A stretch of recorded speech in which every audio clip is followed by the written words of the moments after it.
नमस्कार. मधुप्रवीण्स किचनमध्ये आपल्या सगळ्यांचं अगदी मनापासून स्वागत. आज आपण गणपती बाप्पांच्या आवडीचा एक पदार्थ बघणार आहोत, पंचखाद्य. गणपतीला प्रिय असणारं हे पंचखाद्य करण्यासाठी आपल्याला साहित्य काय काय लागणार आहे आपण बघूया. तर हे पंचखाद्य जे आहे याच्यामध्ये आपल्याला पंच म्हणजे 5 पदार्थ लागणार आहेत आणि हे 5ही पदार्थ जे आहेत ते ख या अक्षरावरून सुरू झालेले आहेत. आता ते कोणते आहेत ते आपण बघूया. तर इथं खोबरं आहे, हे सुकं खोबरं आहे. इथं अर्धा कप मी सुकं खोबरं घेतलं.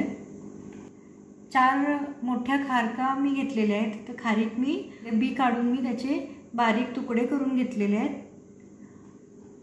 तिसरा पदार्थ आहे खडी साखर. पंचखाद्य असतं हे गोड असतं, तर त्याच्यासाठी तर मी खडी साखर घेतली आहे. किसमिस हे आपल्या आवडीप्रमाणे घ्यायचे आहेत आणि खसखस. तर इथं अर्धा टेबलस्पून खसखस घेतलेली आहे मी. तर हे पंचखाद्य कसं बनवायचं ते आता आपण बघूया. पहिल्यांदा इथं पॅनमध्ये मी खसखस भाजून घेणार आहे.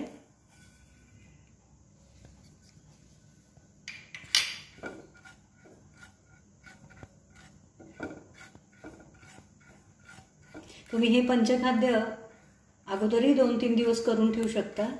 हे पंचखाद्य टिकावं म्हणूनच आपण खसखस आणि खोबरं घेतलंय आपण ते आणि खारकाई थोड्याशा भाजून घेणार आहोत. खसखस अगदी लो फ्लेमवरती भाजून घ्यायची असते, खूप बारीक असते त्यामुळं करपून द्यायची नाही. खसखस भाजली की थोडासा रंग बदलतो त्याचा. झालेली आहे खसखस भाजून, रंग थोडा बदललाय, मी काढून घेते. आता खोबरं भाजून घेऊया.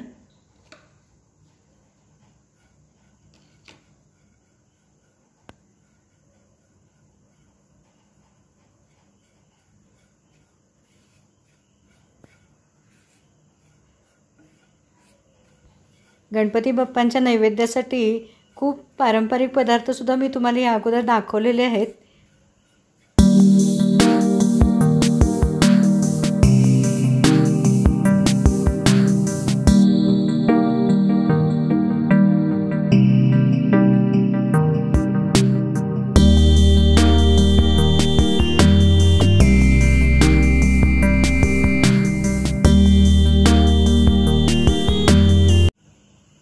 हा पदार्थ अगोदरच करून ठेवता येत असल्यामुळे ऐनवेळची आपली घाई होत नाही. करून ठेवला तरी चालतो अगोदर. आणि हा टिकावा म्हणूनच आपण खोबरं जे आहे ते भाजून घेणार आहे. हेही लो टू मीडियम फ्लेमवरतीच भाजून घ्यायचं. बघा खोबरं आता बदामी रंगावरती भाजून झालं, मी काढून घेते. मी आता गॅस बंद केलेला आहे आणि ह्या गरम पॅनमध्येच मी आता थोडीशी खारीक गरम करून घेणार आहे. तशी अगदी कडक वाळलेली खारीक असली तर आपल्याला गरम नाही करावी लागत, पण ही चांगली बारीक व्हावी म्हणून मी थोडा वेळ पॅनमध्ये ठेवते. मी गॅस बंद केलेला आहे.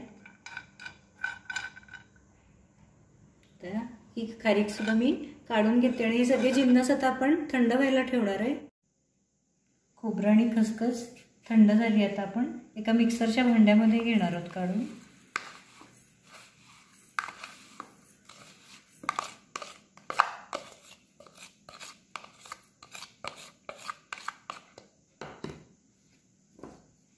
खसखस, खारीक आणखी खडीसाखर. खडीसाखर तुमच्या आवडीप्रमाणे कमी जास्त करू शकता. हे जे जिन्नस आहेत ते तुम्ही तुमच्या आवडीप्रमाणे सुद्धा खारीक कमी जास्त करू शकता. खोबऱ्याचं प्रमाण मात्र तेवढंच ठेवा.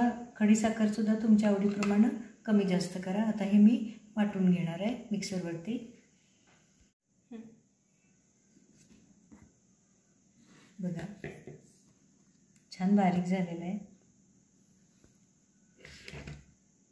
आपण काढून घेऊया.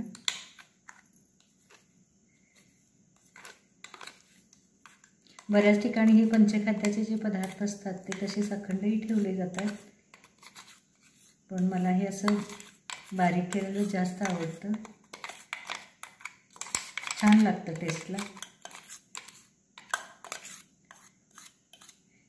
आता याच्यामध्ये आपले किशमिश राहिले, ते आपण वरून घालूया.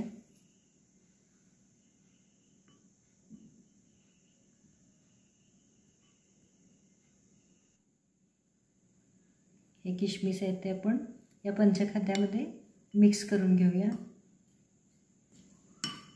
तुम्हाला जर मिक्सरवर बारीक करून घ्यायचे वाटले तरी केले तरी चालतील, पण मी असे वरूनच घालते. तर हे पंचखाद्य तुम्ही नक्की करून बघा आणि तुम्हाला आवडलं तर माझ्या चॅनलला सबस्क्राईब करा, लाईक करा आणि तुमच्या फ्रेंड्सबरोबर शेअर करायला विसरू नका. आता हे जे पंचखाद्य आहे ते आपण अगोदरच करून ठेवणार आहोत. माझं तर करून झालेलंच आहे. तुम्ही आजच घ्या काय करायला आणि झालं की असं हवाबंद डब्यामध्ये तुम्ही हे ठेवून टाका, म्हणजे हे खूप दिवस टिकतं. चला तर मग आज इथंच थांबूया. पुन्हा भेटूया एका नव्या रेसिपीसोबत. तोपर्यंत good food, good health. Bye.